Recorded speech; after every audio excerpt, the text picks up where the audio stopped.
Appu cinema release ಆಗಿದೆ. ಪುನೀತ್ ರಾಜ್ಕುಮಾರ್ ಅವ್ರನ್ನ ನೆನಪಿಸಿಕೊಂಡು fans ಭಾವುಕರಾಗಿದ್ದಾರೆ ಈ ಕ್ಷಣದಲ್ಲಿ. ಇನ್ನು ಥಿಯೇಟರ್ ಬಳಿ ಸಂಭ್ರಮಾಚರಣೆ ಅನ್ನುವಂಥದ್ದು ಮುಗಿಲು ಮುಟ್ಟಿದೆ. ಪುನೀತ್ ರಾಜ್ಕುಮಾರ್ಗೆ ಫ್ಯಾನ್ಸ್ಗಳು ಜೈಕಾರವನ್ನು ಕೂಗ್ತಾ ಇದ್ದಾರೆ ತುಂಬು ಹೃದಯದಿಂದ. ಬೆಂಗಳೂರು ಸೇರಿದಂತೆ ರಾಜ್ಯಾದ್ಯಂತ ಅಪ್ಪು ಸಿನಿಮಾ ಪುನೀತ್ ರಾಜ್ಕುಮಾರ್ ಮತ್ತು ರಕ್ಷಿತಾ ಅಭಿನಯದ ಅಪ್ಪು ಸಿನಿಮಾ ರಿಲೀಸ್ ಆಗಿದೆ. ವೀರೇಶ್ ಥಿಯೇಟರ್ನಲ್ಲಿ ಬೆಳಗಿನ ಶೋ ಹೌಸ್ಫುಲ್ ಆಗಿಬಿಟ್ಟಿತ್ತು. ಎಲ್ಲ ಚಿತ್ರಮಂದಿರಗಳಲ್ಲೂ ಕೂಡ ಸಿನಿಮಾಗೆ ಸಖತ್ ರೆಸ್ಪಾನ್ಸ್ ಸಿಗ್ತಾ ಇದೆ. 23 ವರ್ಷವಾದರೂ ಕೂಡ ಅಪ್ಪು ಸಿನಿಮಾದ ಕ್ರೇಜ್ ಇದೆಯಲ್ಲ ಕಡಿಮೆ ಆಗಿಲ್ಲ. ಅಪ್ಪು ಸಿನಿಮಾ ಅಂದರೆ ಒಂದು ಕಡೆ ಪುನೀತ್ ಅವರ ಹೆಸರನ್ನು ಕೂಡ ಅಪ್ಪು ಅಂತ ಕರಿತಾ ಇದ್ವಿ, ಮತ್ತೊಂದು ಕಡೆ ಅವರ ಅಪ್ಪು ಸಿನಿಮಾನೇ ಇದೆಯಲ್ಲ ಅದರ ಕ್ರೇಜ್ ಇನ್ನೂ ಕೂಡ ಕಡಿಮೆ ಆಗಿಲ್ಲ. ಹೌಸ್ಫುಲ್ ಆದಂತಹ ಉದಾಹರಣೆಗಳು ಬೆಳಗಿನಿಂದಲೂ ಹಲವು ಥಿಯೇಟರ್ಗಳಲ್ಲಿ ನೋಡ್ತಾ ಇದ್ದೀವಿ ನಾವು. ವೀರೇಶ್ ಥಿಯೇಟರ್ನಲ್ಲಿ ನಟಿ ರಕ್ಷಿತಾ ಈ ಸಿನಿಮಾದ ಹೀರೋಯಿನ್ ಆಕೆ, ಅವರು ಕೂಡ ಸಿನಿಮಾವನ್ನು ನೋಡಿದ್ದಾರೆ ಅಭಿಮಾನಿಗಳ ಜೊತೆಯಲ್ಲಿ.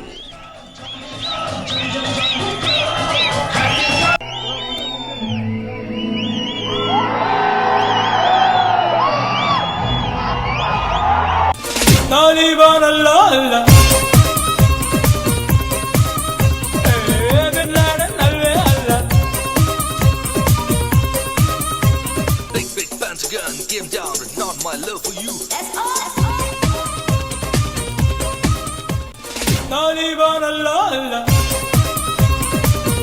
ಪ್ರತಿ ವರ್ಷ ಇದೇ ಥರ ರಿಲೀಸ್ ಆಗ್ತಾ ಇರುತ್ತೆ. ನಾವು ಇದೇ ಥರ ಹಬ್ಬದ ಥರ ಆಚರಣೆ ಮಾಡ್ತಾನೆ ಇರ್ತೀವಿ.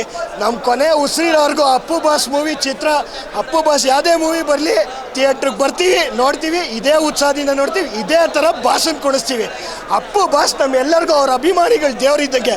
ಅವ್ರು ಹೇಳ್ಕೊಟ್ಟು ಹೋಗಿರೋದೇ ಒಂದು, ಕನ್ನಡ ಸಿನಿಮಾ ನೋಡಿ, ಕನ್ನಡ ಬೆಳೆಸಿ ಅಂತ. ಅದಕ್ಕೆ ಸರ್ ಅಪ್ಪು ಫಿಲಮು ನಮಗೆ ಅಣ್ಣವ್ರ ಫ್ಯಾನ್ ನಾವು. ಅಪ್ಪು ಅವ್ರ ಫಿಲಮ್ ಬಂದು 20 ವರ್ಷ ಆಯಿತು ಫಿಲಮ್ ಬಂದು.